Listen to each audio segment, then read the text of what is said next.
Hi hello ನಮಸ್ಕಾರ ವೀಕ್ಷಕರೇ. ಏನಪ್ಪ ಇದು ಬಾಳೆಕಂಬ ಏನೋ ಸ್ಟ್ಯಾಂಡು ಏನೋ ಇದನ್ನೆಲ್ಲ ಇಟ್ಟಿದ್ದಾರೆ ಅಂತಿದ್ದೀರಾ? ಏನಿರ್ಬೋದು ಅನ್ಕೋತಿದ್ದೀರಾ? ನಮ್ಮ ಹಿಂದೂ ಸಂಸ್ಕೃತಿ ಪ್ರಕಾರ ಬಾಳೆಕಂಬ ಇಲ್ಲದೆ ನಾವು ಯಾವ ಪೂಜೆನೂ ಸ್ಟಾರ್ಟ್ ಮಾಡೋದೇ ಇಲ್ಲ. ಅದಕ್ಕೋಸ್ಕರ ನಮ್ಮ ಶಾಪ್ನಲ್ಲಿ ಒಂದು ಹೊಸ ಪ್ರಾಡಕ್ಟ್ನ ಲಾಂಚ್ ಮಾಡಿದ್ದೀವಿ ನಾವು. ಏನಪ್ಪ ಅಂದರೆ ಬಾಳೆಕಂಬ ಸ್ಟ್ಯಾಂಡು.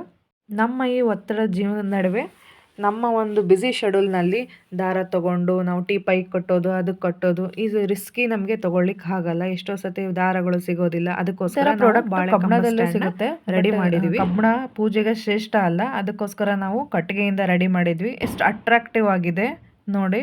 ಅಷ್ಟೇ ಅಲ್ಲ, ಕೆಲವೊಬ್ಬರಿಗೆ ಇದು ಪ್ರಾಡಕ್ಟು ಕಟ್ಟಿಗೆಯಲ್ಲಿ ರೆಡಿ ಮಾಡಿದ್ದು ಉಳ್ಳುತ್ತೆ, ನಿಂತ್ಕೊಳ್ಳಲ್ಲ ಅನ್ನೋದು ಮೈಂಡಲ್ಲಿ ತುಂಬ ಇರುತ್ತೆ. ಬಟ್ ನಾನು ಇವಾಗ ನಿಮಗೆ ಲೈವ್ ಆಗಿ ತೋರಿಸ್ತಾ ಇದ್ದೀನಿ ನೋಡಿ. ಹೀಗೆ ಯಾವ ರೀತಿ ನಿಂತ್ಕೋತಾ ಇದೆ, ಯಾವುದೇ ಬ್ಯಾಲೆನ್ಸ್ ಇಲ್ಲದೆ ಅದೇ ಇದರಲ್ಲಿ ಚೆನ್ನಾಗಿ ನಿಂತ್ಕೊಂಡಿದೆ.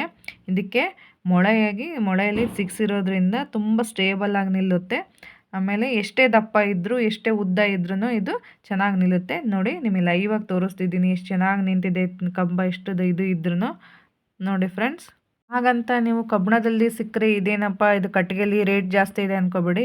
ಅದಕ್ಕಿಂತ ರೇಟ್ ರೀಸ್ನೇಬಲ್ ಆಗಿರುತ್ತೆ, ತುಂಬ ಅಟ್ರಾಕ್ಟಿವ್ ಆಗಿರುತ್ತೆ, ಒಳ್ಳೆ ಬೆಸ್ಟ್ ಕ್ವಾಲಿಟಿ ಅಂತಲೇ ಹೇಳ್ಬೋದು.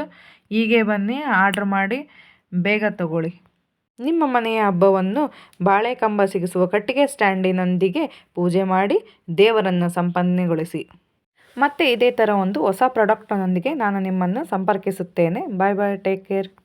ನಮ್ಮ ಚಾನಲನ್ನು ನೋಡುವ ಯಾರಾದರೂ ಹೊಸಬರಾಗಿದ್ದರೆ ದಯವಿಟ್ಟು ಸಬ್ಸ್ಕ್ರೈಬ್ ಮಾಡಿ, ಲೈಕ್ ಮಾಡಿ, ಕಮೆಂಟ್ ಮಾಡಿ ಮತ್ತು ಶೇರ್ ಮಾಡಿ.